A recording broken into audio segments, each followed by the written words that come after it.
heard some people arguing outside.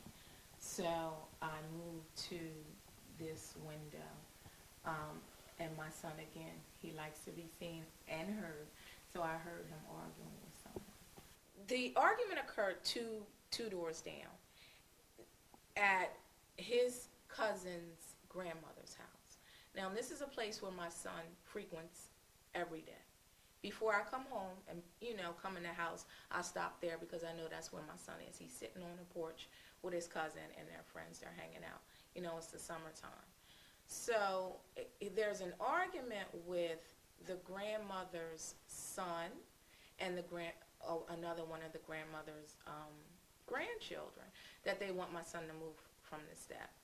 So they're saying, get off of our step. If you're not such and such, you don't, you shouldn't be on this step. So my son, I guess he finally gets up and walks over. So I actually see him walking over to the house, but I also see, these two gentlemen. They're at the corner now, so they're arguing with him.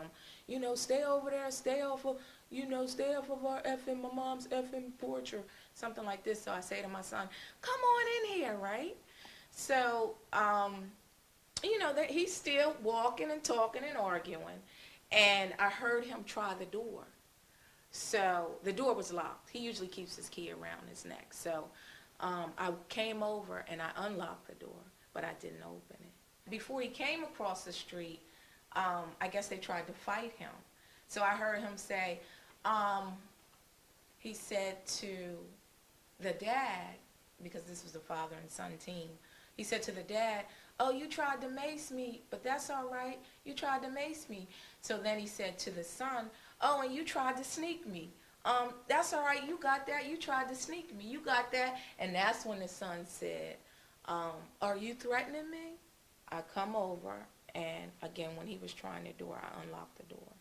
So then I stood there for a couple seconds. I think I was on my way back over to the window to see what was going on. Because I also, when I told my son to get in here, I was like, your dad's on his way. Just get in the house. So as I was like right where you are, I heard the shot, and then the door opens, and I see blood coming out of my son's mouth. There was blood on the door. So he comes in. He takes about 2 or 3 steps, and he falls at the bottom of the steps. And this is where his head lay. And I said, someone shot my son.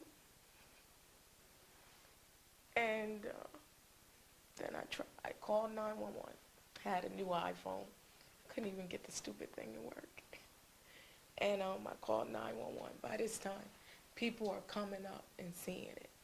And I just saw all this blood coming from his mouth.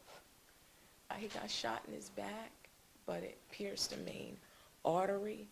So they say that each time you take a breath, the blood just comes out when it hits the main artery. So as he took a step, each step that he took, more and more blood just started coming out, and then he just fell.